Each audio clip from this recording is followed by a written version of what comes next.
hello viewers, welcome back to my channel MK Trending Updates. இந்த வீடியோவில் ஆயுத பூஜையை முன்னிட்டு தனுஷ் நித்யா மேனன் நடித்து ரிலீஸ் ஆயிருக்க இட்லி கடை படத்தோட ரிவ்யூ தான் பார்க்க போகிறோம். இதுதான் என்னோட முதல் படத்தோட ரிவ்யூ. ஏற்கனவே நான் போட்ட எல்லா வீடியோஸ்க்குமே நல்ல ஒரு சப்போர்ட் கொடுத்துருந்தீங்க. இந்த வீடியோக்கும் நல்ல சப்போர்ட் கொடுப்பீங்கன்னு நம்புகிறேன். நான் இந்த படத்தை பார்த்துட்டேன். நீங்கள் இந்த படத்தை பார்த்துட்டீங்களா இல்லையா? இந்த படத்தை பார்த்தவங்க உங்களுக்கு எப்படி இருந்துன்னு சொல்லி கமெண்ட்ஸில் சொல்லுங்கள். அடுத்தடுத்து புதிய படங்களோட ரிவ்யூஸ் இந்த சேனலில் வந்துக்கிட்டே இருக்கும். மறக்காமல் சப்ஸ்கிரைப் பண்ணிக்கோங்க. இந்த சேனலில் சினி நியூஸ், ட்ரெண்டிங் நியூஸ் போன்ற பல விஷயங்களை பேசிகிட்டு இருக்கேன். ஸோ இந்த சேனலை ஏற்கனவே ஃபாலோ பண்ணுறவங்களா இருந்தாலும் புதுசாக இந்த வீடியோவை பார்க்குறவங்களா இருந்தாலும் சப்ஸ்கிரைப் பண்ணாமல் பார்த்துட்டு இருந்தீங்கன்னா மறக்காமல் சப்ஸ்கிரைப் பண்ணிவிட்டு பெல் ஐக்கானை கிளிக் பண்ணி நோட்டிஃபிகேஷனில் ஆல்னு கொடுத்துங்க. அப்போ தான் நான் போடுற ஒவ்வொரு வீடியோஸும் உங்களுக்கு உடனுக்குடனே வந்து சேரும். இந்த வீடியோ பிடிச்சிருந்தா லைக் பண்ணுங்கள், உங்கள் ஃப்ரெண்ட்ஸுக்கு ஷேர் பண்ணுங்கள், கமெண்ட் பண்ணுங்கள். வாங்க வீடியோக்குள்ளே போகலாம். ஆயுத பூஜையை முன்னிட்டு தனுஷ் டைரக்ஷனில் தேட்டர்ஸில் ரிலீஸ் ஆயிருக்க படம் தான் இட்லி கடை. ஃபர்ஸ்ட்டு இந்த படத்தில் யார் நடிச்சிருக்காங்கன்னு பார்க்கலாம். தனுஷ் டைரக்ஷனில், ஜிவி பிரகாஷ் மியூசிக்கில் தனுஷ், நித்யா மேனன், அருண் விஜய், ராஜ்கிரண், பார்த்திபன், சத்யராஜ், சமுத்திரகனி, ஷாலினி பாண்டே, இளவரசு மற்றும் படம் நடிச்சிருக்காங்க. இந்த படத்தை டான் பிக்சர்ஸ் தயாரிச்சிருக்காங்க. இந்த படத்தோட ஜானர் என்னன்னா ஒரு ரூரல் பேஸ்டு ஃபீல் குட் மூவியாக எடுத்திருக்காங்க. இந்த படத்துக்கு சென்சாரில் யூ சர்டிஃபிகேட் கொடுத்துருக்காங்க. அதனால நீங்கள் ஃபேமிலியோடையே இந்த வீக்கெண்டில் தேட்டர்ஸில் போய் இந்த படத்தை பார்த்து என்ஜாய் பண்ணலாம். வாங்க இப்போ இந்த படத்தோட ஒன்லைன் ஸ்டோரி என்னன்னு பார்க்கலாம். சங்கராபுரம்னு ஒரு கிராமத்தில் சிவனேசன் முருகன்னு ஒரு அப்பா பையன் இருக்காங்க. இவங்களோட கேரக்டர்ஸில் தான் ராஜ்கிரனும் தனுஷும் நடிச்சிருக்காங்க. சிவனேசனோட குடும்பம் ஒரு இட்லி கடை வச்சிருக்காங்க. அந்த இட்லி கடை தான் அந்த ஊரோட பெரிய சென்டிமெண்ட்டாகவே இருக்கு. ராஜ்கிரனுக்கு ஒரு ஆசை இருக்கும். அது என்னன்னு பார்த்தீங்கன்னா, நமக்கு அப்புறம் தன்னோட மகன் இந்த கடையை எடுத்து நடத்தணும்னு அவருக்குள்ள ஒரு எண்ணம் இருக்கும்.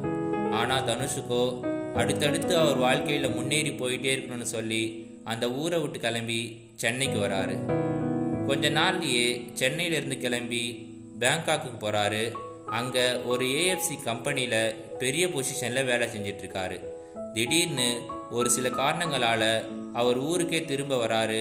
அதுக்கப்புறம் அவரோட வாழ்க்கையில் என்னென்ன பிரச்சனைகளை சந்திக்கிறாருன்னு சொல்கிற படம் தான் இட்லி கடை. இந்த படத்தை ஃபேமிலி ஆடியன்ஸை கவர்ற விதத்தில் ஒரு ஃபேமிலி என்டர்டெயின்மெண்ட் மூவியாக எடுத்திருக்காங்க. இந்த படம் கண்டிப்பாக பிஎன்சி சென்டர் ஆடியன்ஸை சாட்டிஸ்ஃபைடு பண்ணுன்னு நான் நினைக்கிறேன். இப்போ வாங்க இந்த படத்தோட பாசிட்டிவ்ஸ் அண்ட் நெகட்டிவ்ஸை பற்றி பார்த்துடலாம். இந்த படத்தோட ஃபர்ஸ்ட் பாசிட்டிவ் யாருன்னு பார்த்தீங்கன்னா ஜிவி பிரகாஷ் தான் சொல்லுவேன். ஏன்னா இந்த படத்துக்கு பேக்ரவுண்ட் மியூசிக்ஸ், சாங்ஸ் எல்லாமே சூப்பராக பண்ணி கொடுத்துருக்காரு. குறிப்பிட்டு சொல்லணும்னா என்ன சுகம், என்ஜாமி தந்தானே சாங்ஸ் எல்லாமே சூப்பராகவே இருக்குது. அது மட்டும் இல்லாமல் இந்த படத்தில் ஒரு முக்கியமான இடத்துல ஒரு சாங் ஒன்று வரும். அந்த சாங்குமே 2 இடத்துல ப்ளேஸ் பண்ணியிருப்பாங்க. 2 இடத்துலையுமே சூப்பராகவே ஒர்க் அவுட் ஆகிருக்கு. அது மட்டும் இல்லாமல் நீங்கள் எல்லாருமே இந்த சாங்ஸ் ஏற்கனவே கேட்டிருப்பீங்க. இந்த படத்தில் வீடியோ சாங்ஸாக பார்க்கும்போது இன்னுமே ரொம்பவே நல்லாயிருக்கும். பேக்ரவுண்ட் ஸ்கோரை பொறுத்த வரைக்கும் எமோஷன் சீன்ஸுக்கு சூப்பராகவே மியூசிக் பண்ணியிருக்காரு. அடுத்து பார்த்தீங்கன்னா தனுஷ், இவர் தான் இந்த படத்தையே டைரக்ஷன் பண்ணியிருக்காரு. அது மட்டும் இல்லாமல் இந்த படத்தில் முருகன்னு ஒரு ரோலில் நடிச்சிருக்காரு. இவரோட ஆக்டிங் பற்றி நான் சொல்ல வேண்டிய அவசியமே இல்லை. இந்த படத்தில் ஹீரோவாக நேச்சுரலாகவே ஆக்ட் பண்ணியிருக்காரு. டைலாக்ஸையும் நேச்சுரலாகவே பேசியிருக்காரு. அது மட்டும் இல்லாமல் இவர் இந்த படத்தில் எந்த ஒரு பில்டப் சீன்ஸ், மாஸ் சீன்ஸ் எல்லாமே நடிச்சிருக்காரு. அது மட்டும் இல்லாமல் ரொம்பவே சிம்பிளாகவும் சட்டிலாகவும் ஆக்ட் பண்ணியிருக்காரு. இவரோட டைரக்ஷனை பொறுத்த வரைக்கும் ஸ்டோரி சூப்பராகவே இருக்குது.